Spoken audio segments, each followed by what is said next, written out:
परमेष्टि भगवान की, अनंतानंत सिद्ध परमेष्टि भगवान की, वर्तमान जन शासन राशि वर्धमान महावीर भगवान की, परम पूज्य आचार्य भगवान श्री कुंद कुंद स्वामी मुनि महाराज की, परम पूज्य चारित्र चक्रवर्ती आचार्य भगवान श्री शांत सागर जी मुनि महाराज की, परम पूज्य महत्व श्री आचार्य श्री पाय सागर जी मुनि महाराज की, परम पूज्य अध्यात्मयोगी आचार्य श्री जय कीर्ति जी मुनि महाराज की, परम पूज्य भारत गौरव आचार्य श्री देशभूषण जी मुनि महाराज की, परम पूज्य सिद्धांत चक्रवर्ती आचार्य भगवान गुरुदेव श्री विद्यानंद जी मुनि महाराज की, श्रीमद जैन धर्म की,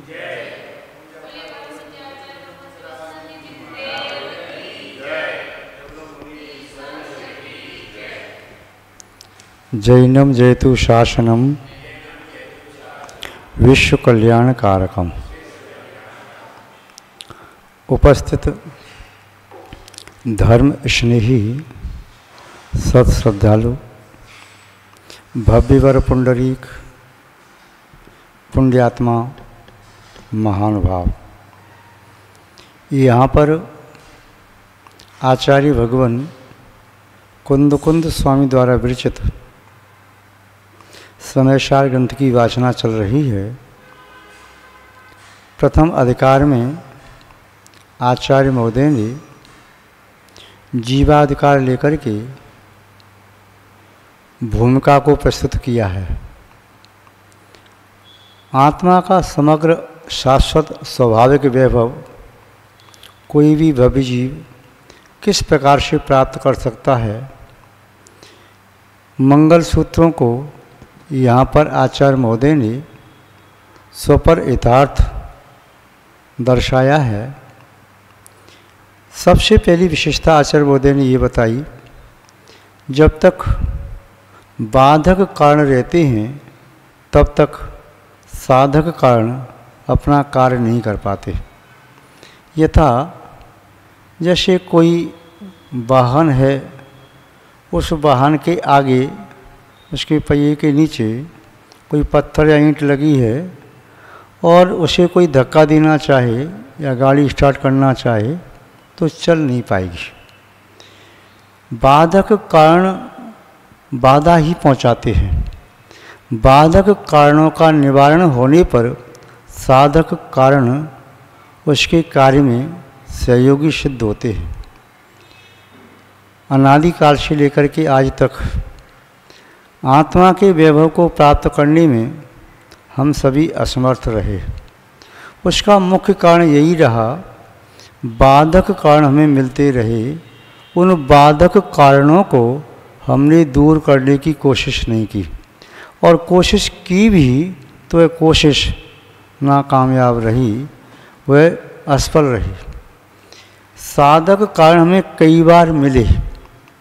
आत्मा के वैभव को प्राप्त करने के लिए परमार्थभूत देव, शास्त्र और गुरु, इनके माध्यम से प्राप्त सम्यक दर्शन, सम्यक ज्ञान, सम्यक चारित्र, ये आत्मा का वैभव देने में समर्थ कारण रहे। किंतु अनेक बार देव शास्त्र गुरु के मिलने के बावजूद भी यह जीव सम्यक दर्शन, ज्ञान, चारित्र को प्राप्त नहीं कर सका। उसका मुख्य कारण यही रहा कि बाधक कारण मोह का तीव्र उदय होने से, कषायों का तीव्र उदय होने से, चारित्र मोहिनी का तीव्र उदय होने से यह जीव मिथ्यात्व के अधिकार से, उसकी अधीनता से बाहर नहीं आ पाया। मिथ्यात्व का गुलाम रहा, चारित्र मोहिनी का गुलाम रहा, कषायों का गुलाम रहा, असंयम का गुलाम रहा, विषयों का गुलाम रहा, पापों के जाल में उलझा रहा। इसलिए ये जीव आत्मा के वैभव को प्राप्त न कर सका। विगत गाथा में आचार्य महोदय ने बताया, रत्तिमन को भी मोह, मोह मेरा कुछ भी नहीं है। मोह के कारण मैंने परवस्तु को अपना मान लिया। जब मोह मेरा नहीं है तो मोह की बात मेरे लिए प्रमाणिक नहीं है। यथार्थ में ये है कि मोह मेरा शत्रु है। मैंने मोह को आज तक मित्र मान करके उसकी बात पर भरोसा किया, विश्वास किया और उसका परिणाम ये रहा कि मैं आत्मा के वैभव से वंचित रहा और अनेक प्रकार के दुखों को अनंतकाल से भोगता रहा। काश मैं मोह की बातों में नहीं आता और आत्मा के वैभव को प्राप्त करने के लिए मोह को दूर करके पुनः प्रवृत्ति करता, तब मैं आत्मा के वैभव को प्राप्त करने में सक्षम होता। आज आचार्य महोदय गाथा नंबर 37 में बता रहे हैं, मोह भी मेरा नहीं है, इसके साथ साथ अन्य कोई कर्म भी मेरा नहीं है। ज्ञानावरण, दर्शनावरण, वेदनीय, मोहनीय, अंतराय, आयु, नाम, गोत्र इत्यादि कोई भी कर्म मेरा नहीं है। ये कर्म जीव की रागद्वेषमयी अशुद्ध दशा से ये कर्म आते हैं, कार्माण वर्गणाएँ आती हैं, जैसे प्रत्यय मिलते हैं वैसे कर्म का बंध होता चला जाता है। कार्माण वर्गणा पुद्गल है, मेरी आत्मा चैतन्य में है। कार्माण वर्गणा मेरी भूल से चेतना के द्वारा किए गए राग द्वेष मोह से वे कर्म अवस्था को प्राप्त हो जाती है। कार्माण वर्गणा पुद्गल है, वह आत्मा की कैसे हो सकती है? वह आत्मा से पृथक है, अलग है। किंतु मैं अज्ञानतावश उन कर्मों को भी अपना मानता रहा। कोई भी कर्म मेरी सत्ता में था, उन कर्म के फल से मैंने शरीर को प्राप्त किया या बुद्धि को प्राप्त किया या अन्य कोई बाह्य सामग्री को प्राप्त किया और मैं उसे अपनी मानता रहा। जब कर्म ही मेरा नहीं है तो कर्म के द्वारा दिया गया फल मेरा कैसे हो सकता है? जो मेरा शत्रु है वह शत्रुता निभा रहा है, तो शत्रु मुझे जो कुछ भी देगा वह मेरे लिए हितकर नहीं देगा। कर्म मेरे लिए हितकर नहीं है, अहितकर है। राग भी कर्म है, द्वेष भी कर्म है, मोह भी कर्म है, ये भाव कर्म है। द्रव्य कर्म के फलस्वरूप प्राप्त होने वाला ये 9 कर्म, 3 शरीर 6 प्राप्तियाँ, यह भी मेरी आत्मा का स्वभाव नहीं है। यह भी मेरी आत्मा से पृथक है, यह मेरी आत्मा के स्वभाव के बिल्कुल प्रतिकूल है। किंतु ये मोह का कारण रहा। मोह आत्मा पर सीधा प्रहार नहीं करता है। मोह पहले आत्मा की बुद्धि को भ्रष्ट करता है।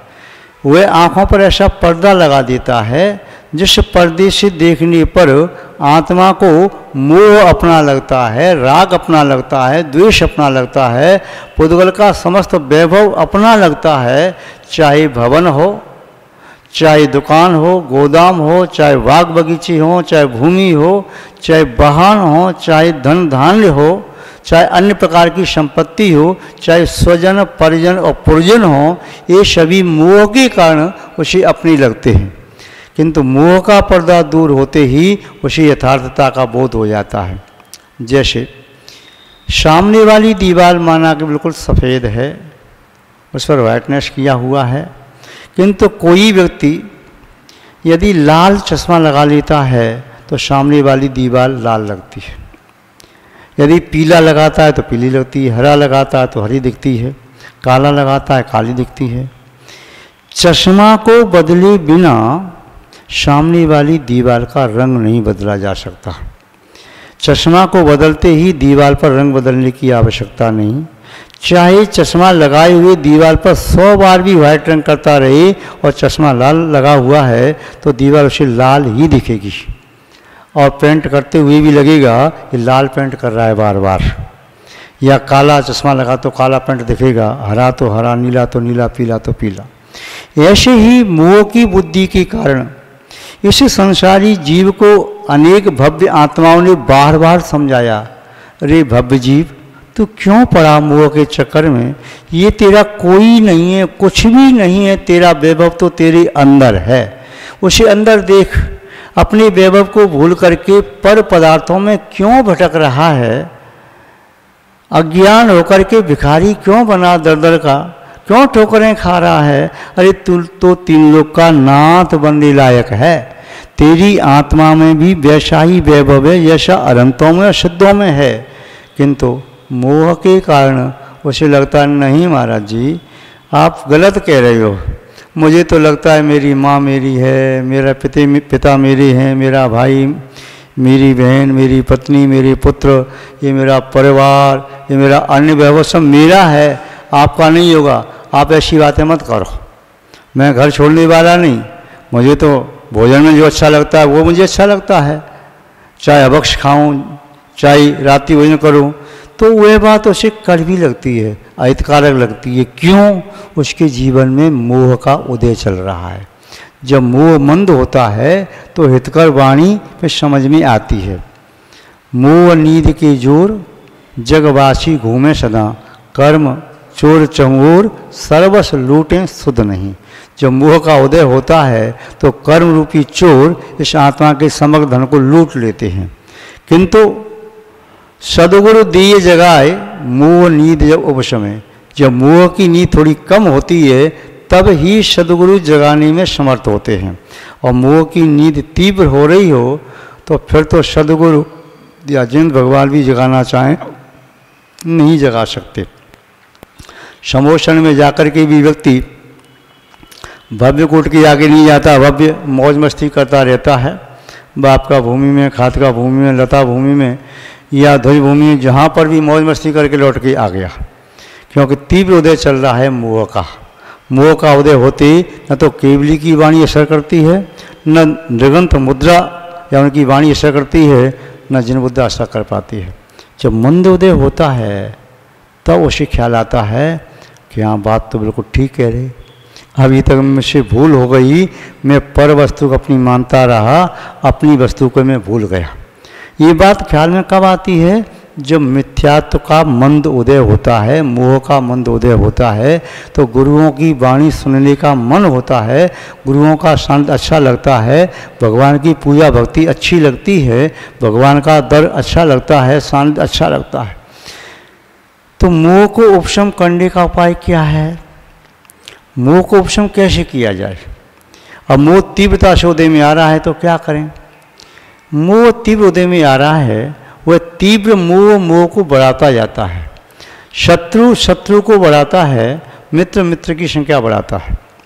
मोह जब तीव्र उदय में आ रहा है उस समय हमारे मित्र समान देवशास्त्र गुरु हमारा कल्याण नहीं कर पा रहे, किंतु हम निरंतर देवशास्त्र गुरु के सानिध्य में रहेंगे तो मोह हमारा बढ़ नहीं पाएगा। आज नहीं तो कल शनै शनै घटता चला जाएगा, वह तीव्र से मंद मंदतर मंदतम होता चला जाएगा। जब मोह मंद मंदतर मंदतम होगा तब हमें जिनवाणी भी अच्छी लगेगी। घर में बैठ करके अच्छा नहीं लगेगा, मंदिर में अच्छा लगेगा, अन्य संसार के कार्य अच्छे नहीं लगेंगे, साधुओं के पास अच्छा लगेगा। आचार्य पूज्यपाद स्वामी ने लिखा है, यथा यथा समायाति संवितो तत्वोत्तम तथा तथा न रोचनते विषया सुलभापि। जैसे जैसे आत्म तत्व की रुचि आती है वैसे वैसे सहयोपलब्ध पंचेंद्रिय की विषय अच्छी नहीं लगती, कषाएँ अच्छी नहीं लगती, पाप अच्छे नहीं लगते, मन फिर उसे भागना चाहता है। पिंजड़े में बंद पक्षी को यह भान हो जाए कि पिंजड़ी में रहना मेरा स्वभाव नहीं है, तो वह इंतजारी करता है दरवाज़ा कब खुले और मैं कब बाहर उड़ जाऊं, या कब मैं सलाखों को तोड़ करके बाहर उड़ जाऊं। नहीं उड़ पा रहा है, किंतु उसे ख्याल आ गया इसमें रहना मेरा स्वभाव नहीं है, मुक्त आकाश में गमन करना या उड़ना मेरा स्वभाव है।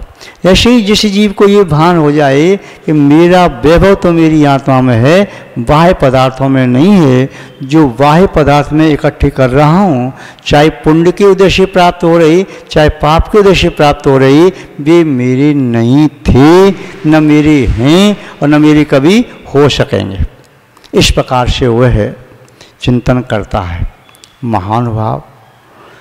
ये चिंतन ही उसे आत्म कल्याण के मार्ग पर ले जाता है। जैसे संसार शरीर भोगों से वैराग हो जाता है तो संसार में भटकता नहीं। तीर्थंकर आदि को जब वैराग हुआ, चाहे पतझड़ देख करके, चाहे सफ़ेद बाल देख करके, चाहे विद्युत पात देख करके, चाहे जाति स्मरण से, किसी भी प्रकार से वैराग हुआ, वैराग होते ही तत्क्षण उसी दिन वे जाकर के दीक्षा ले लेते हैं। इंतजार ही नहीं करते, पल भर का भी इंतजार नहीं, बस अपना दायित्व अपने पुत्र को सौंपा, और पुत्र को नहीं सौंपा तो जो बाल ब्रह्मचारी तीर्थंकर थे उन्होंने अपने पिता के राज्य को स्वीकार ही नहीं किया, पिताजी आप संभालो मैं तो ये चला। तो वह उस वैभव को, बाह्य वैभव को, जो उन्हें दुख स्वरूप भासता है, स्वीकार ही नहीं करते। उन 5 तीर्थंकरों ने तो पाप रूपी पंख में पैर डाला ही नहीं, धोने की आवश्यकता नहीं पड़ी। 19 तीर्थंकरों ने पाप रूपी पंख में पैर डाला, राज्य को स्वीकार किया, भोगों को भोगा और पुनः वंश वृद्धि भी की और अपने सुयोग पुत्र को राय देकर के तब दीक्षा ली। महान भाव, जब जागो तभी सवेरा, जाग करके पुनः सोना मूर्खता है। देर तक नहीं जाग पाना एक अलग बात है, किंतु नींद खुल जाए तो पुनः सोने का बहाना मत करो। सोते हुए व्यक्ति को कभी कोई जगा भी सकता है, किंतु जो बनकर के सो रहा हो, जो जागना ही नहीं चाहता हो, उसे कौन जगाए? क्योंकि वो तो जागा हुआ ही है पर जागना नहीं चाहता हुआ। ऐसे ही जब हमारा मोह तीव्र होता है और जब मोह को हम तोड़ना चाहें, तीव्र मोह तो टूट जाता है।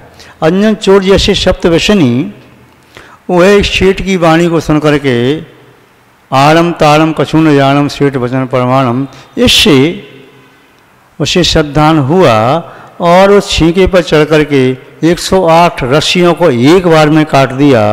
आकाशगामिनी विद्या सिद्ध हो गई। मुनि महाराज के पास पहुंच गया, कैलाश पर्वत, वहाँ जा कर के दीक्षा स्वीकार की और दीक्षा करके गहन तपस्या की और मोक्ष को प्राप्त कर लिया। उससे फिर कोई कहे कि भाई कहाँ जा रहे तुम, तुम्हारा वैभव तो यहाँ है। बोले पहले मेरा पागलपन था, अब मुझे बुद्धि आई है, मेरा वैभव मेरी आत्मा में है, उसे प्राप्त करने के लिए मुझे तपस्या करना आवश्यक है। जब जिससे वैराग्य हो जाता है, आज आप लोग भी संसार में रहते हो, यदि आपसे बचपन में कोई पाप कार्य हुआ, बचपन में आपने कोई भी गलती की, बचपन में आप कषाय करते रहे, बचपन में आप आसक्त रहे विषयों में और इलीगल रूप से, अवैध रूप से, अन्याय रूप से आप धन कमाते रहे या विषयों का सेवन करते रहे या पाप करते रहे, किंतु जब आपको होश आया, जिनवाणी का स्वाध्याय सुनने से, जिन भगवान के दर्शन पूजा भक्ति करने से, मुनियों का शांत प्राप्त करने से, उनके उपदेश सुनने से जब आपको होश आया तो आपने अपनी बुरी आदतों को छोड़ दिया। जो व्यसन थे उनको छोड़ दिया, अभक्ष्य सेवन करते उसे छोड़ दिया, रात्रि भोजन करते उसे छोड़ दिया, अन्य भी कोई गंदी आदत थी सब छोड़ दिया। अब आपको पुनः कोई कहे भाई तुम्हें ये चीज़ तो बड़ी अच्छी लगती थी, ये अभक्ष्य जमीकंद आदि अच्छा लगता था, अब चलो खाओ, नहीं भैया अब तो मुझे जहर जैसा लगता है।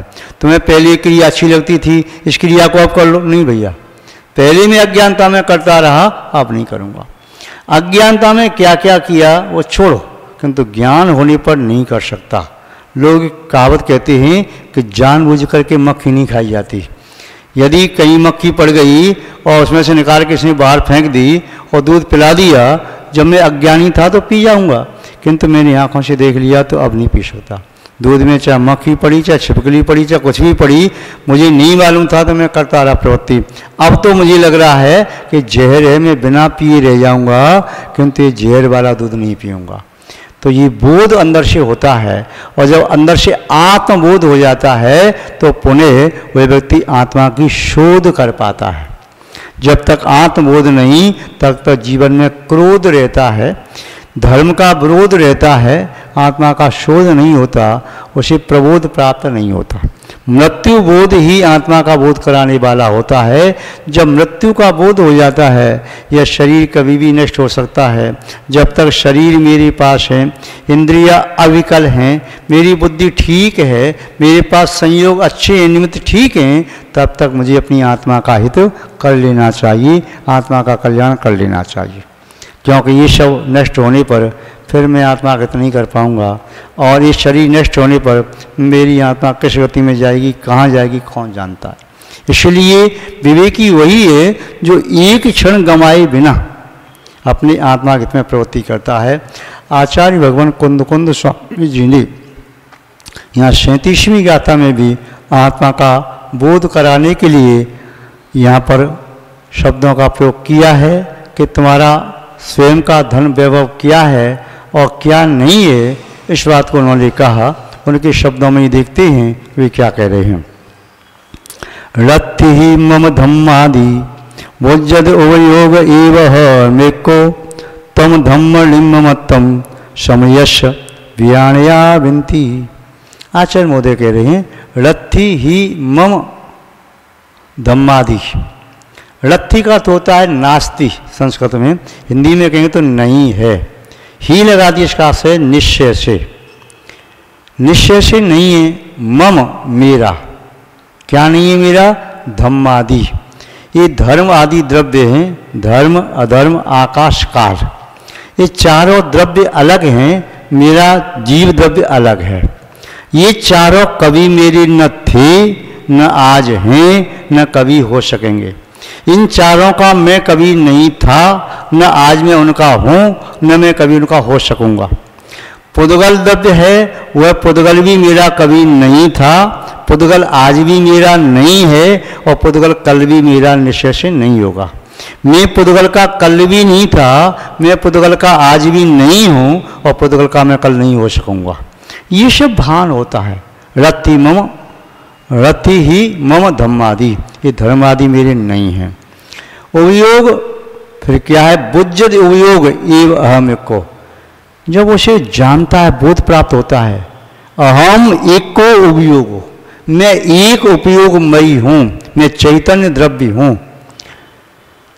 इतना ही नहीं, उन्होंने कहा कि तेरा उपयोग तेरे पास है। जीव द्रव्य संसार में अनंत अनंत हैं, किंतु वे सभी जीव द्रव्य भी मेरी आत्मा से पृथक हैं। वे जीव द्रव्य भी मेरे नहीं थे, नहीं हैं, नहीं होंगे। मैं भी उन जीव द्रव्य का न कभी था, न हूँ, न हो सकूँगा। पुद्गल मेरा कभी था। अब ये उसे भान हो गया, धर्म अधर्म आकाश काल मेरा नहीं, न था, न है, न होगा। मैं उनका न था, न हूँ, न होऊंगा। पुद्गल का कोई भी परमाणु और जो भी मुझे आंखों से दिखाई दे रहा है वह सब पुद्गल है। जो कुछ भी दिखाई दे रहा है वह पुद्गल है। वह पुद्गल मेरा नहीं था, न है, न होगा, और न मैं उसका था, न हूँ, न हो सकूँगा। जो कुछ कान से सुनाई दे रहा है वह सब पुद्गल है। वह भी मेरा नहीं था, न है, न हो सकेगा। मैं भी उसका नहीं था, न हूँ, न हो सकूँगा। जो कुछ भी नासिका से मैं सूंघ रहा हूँ वह सब भी पुद्गल है। वह भी मेरा नहीं था, न है, न होगा। मैं उसका भी नहीं था, न हूँ, न होऊंगा। जो कुछ भी मैं जिह्वा से रसनादि से चख रहा हूँ वह भी मेरा नहीं है, वह भी मेरा नहीं था, वह भी मेरा नहीं होगा। मैं भी उसका नहीं होऊंगा, न हूँ, न था। जो कुछ भी मैं स्पर्शेंद्रिय से छू करके जिसका ज्ञान कर रहा हूँ और इंद्रिय के माध्यम से ग्रहण करके अपनी आत्मा को सुखी मान रहा हूँ वह भी मेरा नहीं है, न वह मेरा कभी था, न मेरा कभी हो सकेगा। कोई व्यक्ति ये सोचे कि चलो नहीं था, आज है, चलो आज नहीं है, कल तो था, किंतु न आज है, न कल था। चलो कोई बात नहीं, कल भी नहीं था, आज भी नहीं है, कल तो हो जाएगा, कल होगा भी नहीं। जो न था, न है, न हो सकेगा, जब मेरा कभी हो ही नहीं सकेगा तो मैं क्यों उसमें अपना उपयोग लगाऊं? दूसरे के खेत में खेती करने से फसल तुम्हें नहीं मिल जाएगी। वह खेत दूसरे का था, है, रहेगा, फसल उसी की होगी। दूसरों की गाय चराने से दूध पीने तुम्हें नहीं मिलेगा, दूसरे की गाय है। दूसरे के घर में झाड़ू लगाने से वह घर तुम्हारा नहीं हो जाएगा, दूसरे का है। दूसरे के वस्त्र धोने से ये वस्त्र तुम्हारे नहीं हो जाएंगे, दूसरे के धोबी वस्त्र धोता दूसरे के तो उसकी हो जाते क्या। ऐसे ही हम अपने आत्म द्रव्य से पृथक किसी भी द्रव्य की सेवा करें, उपासना करें, पूजा करें, उसे राग करें, द्वेष करें, कुछ भी करें, किंतु वह हमारा नहीं हो सकता। क्यों नहीं हो सकता? क्योंकि उसकी जाति पृथक है, मेरी जाति पृथक है। वह त्रिकाल असंभव है।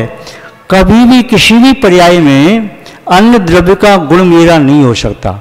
आप पढ़ते 12 भावना में, दाम बिना निर्धन दुखी तृष्णावश धनवान कबहु न सुख संसार में सब जग देखो छान।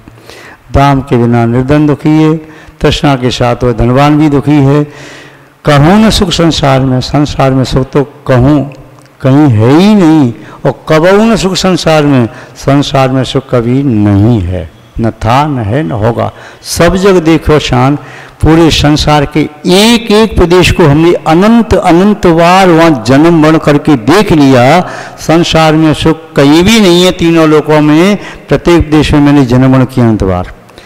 अच्छा नहीं है, कहीं नहीं है, चलो कोई बात नहीं, कल तो था, आगे शायद मिल जाए, नहीं, कब हूँ सुख संसार में, संसार में सुख तो कभी न था, न है, न होगा, क्योंकि संसार का स्वभाव मेरी आत्मा से पृथक है, मेरी आत्मा का स्वभाव मेरी आत्मा का स्वभाव है, वो संसार के पदार्थों का स्वभाव नहीं हो सकता। इसलिए ये असंभव कार्य को करने की चेष्टा ये मूर्खों की चेष्टा है, ये हठाग्रह दुराग्रह मूर्खों के द्वारा किया जाता है, किंतु विवेकी व्यक्ति ये से हठाग्रह दुराग्रह नहीं करते, वो सत्याग्रह करते हैं, सत्य का आग्रह रहता है उनके पास, विवेकपूर्वक कार्य करते हैं। हठाग्रह क्या है? 2 अंकों में 100 लिखने का प्रयास। 2 अंकों में 100 को लिख सकता है, 100 लिखोगे तो 3 अंक कम से कम होंगे, 1 और 00। 2 अंकों में ज़्यादा से ज़्यादा 99 हो सकते हैं, पर 100 नहीं हो सकते। इसीलिए कहते हुए 99 के चक्कर में पड़े हो। वो चक्कर 99 का क्या है? वे ग्रस्तों का 2 अंकों में 100 लिखने का दुस्साहस है। अर्थात सम्यक दर्शन सम्यक ज्ञान तो प्राप्त कर लिया, पर चारित्र को प्राप्त करना नहीं चाहते, तीसरा अंक प्राप्त कर लें तो सैकड़ा की संख्या में पहुंच जाएंगे। और वो चाहते हैं चाहे कुछ भी हो जाए, मैं 2 अंकों में 100 लिख करके बताऊंगा। अनंत काल हो गया, आज तक तो कोई 2 अंकों में 100 लिख नहीं पाया। अब आपका दुस्साहस है, करो दुस्साहस, लिखा भी नहीं पाओगे। 1 अंक में कभी 2.5 नहीं बन सकती, 10 से 99 तक नहीं आ सकते, 2 अंक में सैकड़ा नहीं हो सकता, 3 अंक में 1000 नहीं लिखा जा सकता, या 4 अंक में 10,000 से ऊपर नहीं लिखा जा सकता। तो ऐसे ये सब दुस्साहस हैं। जैसे कोयले को कहते हैं कोयला काला है, उसे सफ़ेद नहीं किया जा सकता कदाचित। कोयले को जला करके राख बन जाए तो सफ़ेद हो जाए। अग्नि उष्ण है, शीतल नहीं की जा सकती कदाचित। अग्नि आपको ज़्यादा शीत का हो तो आपको ठंडी सी लगे, अरे इसको जलाई नहीं, ठंडी लग रही है। जल शीतल है, गर्म नहीं हो सकता, कदाचित अग्नि के समय से गर्म हो जाए। किंतु आत्मा का जो स्वभाव है वो कभी पुद्गल का स्वभाव नहीं हो सकता। जो पुद्गल के गुण धर्म लक्षण भी आत्मा के नहीं हो सकते, अलग अलग है, असंभव पार नहीं हो सकता। जैसे कनक पाषाण में पड़ा हुआ वह अशुद्ध सोना तपाने पर पाषाण कृत्यकाल में जल जाती है, शुद्ध सोना हो जाता है। ऐसे ही मेरी आत्मा सम्यक ज्ञान की अग्नि में, ध्यान की अग्नि में जब उसको तपाया जाएगा तो सिद्धत्व की रूपी शुद्ध सोना बन जाएगी। और जब तक नहीं तपाएंगे तब तक आत्मा शुद्ध नहीं हो सकती। तो आचार्य महोदय कह रहे हैं कि मैं एक हूँ और हम इक्को, 2 नहीं हूँ। दूसरा आत्मा भी मैं नहीं हूँ, ये तो मोह की भाषा है। मैं आपके बिना जी नहीं सकता, मेरे प्राण तो आप में बसते हैं। हम दोनों के शरीर 2 हैं, आत्मा एक है। हम दोनों एक साथ रहेंगे, एक साथ जिएंगे, मरेंगे, सुख दुख भोगेंगे, करते रहो। किंतु 2 आत्माएं कभी एक नहीं होती, 2 आत्मा 2 अलग अलग रहती हैं। एक शरीर में निगोदिया जीव जो होते हैं, एक शरीर में अनंत आत्माएं रहती हैं, फिर भी वे सब आत्माएं अलग अलग हैं। शरीर एक है फिर भी आत्मा अलग अलग हैं। और जहाँ शरीर 2 हैं उनकी आत्मा 2 की एक कैसे हो सकती है? अनंतानंद सिद्ध परमेष्टि हैं, एक सिद्ध में सिद्ध अनंत जान, अपनी अपनी सत्ता प्रमाण। एक सिद्ध में अनंत सिद्ध विद्यमान है, फिर भी सभी सिद्ध आत्मा अलग अलग हैं। इसमें लोक में 6 द्रव्य भरे पड़े हैं, 6 द्रव्य आपस में भरे पड़े हैं। जीव है, पुद्गल है, धर्म द्रव्य, आकाश काल है, ये सभी हैं। किंतु सभी द्रव्य एक साथ होकर के भी अपने अपने स्वभाव को नहीं छोड़ते। अनलोलम प्रसन्नता दिनता वसमंडमंडलंत नीलंता भी ऋचम सर्ष भावम न विजंती। आपस में मिलकर के भी एक दूसरे में प्रवेश किए हैं, फिर भी अपने अपने स्वभाव को नहीं छोड़ते। मेरी आत्मा में कर्म घुस गया, पुद्गल घुस गया, फिर भी मेरी आत्मा अपने स्वभाव को पूर्णतः नहीं छोड़ती। जल में उष्णता आ गई, फिर भी जल ने अपने स्वभाव को नहीं छोड़ा। जब ठंडा होगा तो शीतल ही होगा। अग्नि से दूर कर दो तो ऐसे ही मेरी आत्मा का स्वभाव है।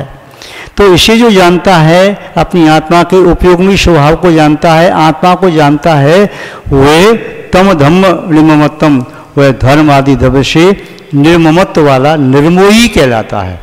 वह भव्यात्मा ही निर्मोही है पर द्रव्यों के प्रति।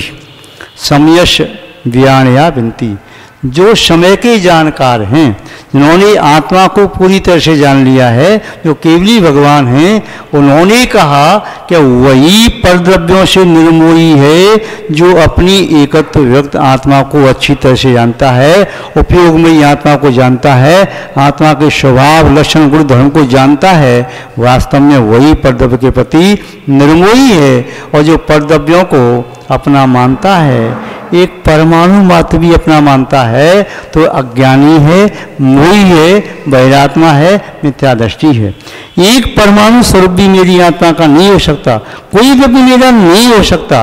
किंतु कोई दुस्साहस करे अपना बनाने का, तो समझो वह मूढ़ है, अज्ञानी है, अविवेकी है, बहिरात्मा है, मिथ्या दृष्टि है। उसे दीर्घ काल तक संसार में परिभ्रमण करना है। और जब ये अपने विचारों में, ख्यालों में, चिंतन में आ जाए कि मेरी एक अकेली आत्मा है, एको हम निर्मम शुद्ध हो, ये भाव आ जाए, बस मैं एक निर्मम हूँ, शुद्ध हूँ, ऐसा भाव आते ही यह जीव मोक्ष मार्गी बनता है। मोक्ष मार्ग की संभावनाएं पैदा हो जाती हैं। और पर को जब तक अपना मानता रहेगा, तब तक ये मोक्ष मार्गी नहीं बन सकता, सम्यक तो कोई प्राप्त नहीं कर सकता, तब तक मिथ्या दृष्टि रहता है। इसलिए महानुभाव, अपनी आत्मा के स्वरूप को जानो, पहचानो, शुद्ध बनाने का सम्यक पुरुषार्थ करो, यही हमारे लिए श्रेयस्कर है। इसके अतिरिक्त अन्य कोई मार्ग श्रेयस्कर नहीं है। 37वीं गाथा में आज हमने जो देखा उतना आज पर्याप्त है, विस्तार से पुनः कभी चर्चा करना चाहिए। जय बोलिए श्री शांतनाथ भगवान की, पूज्य आचार्य गुरुदेव श्री विद्यानंद जी मुनि महाराज की, श्रीमद् जैन धर्म की।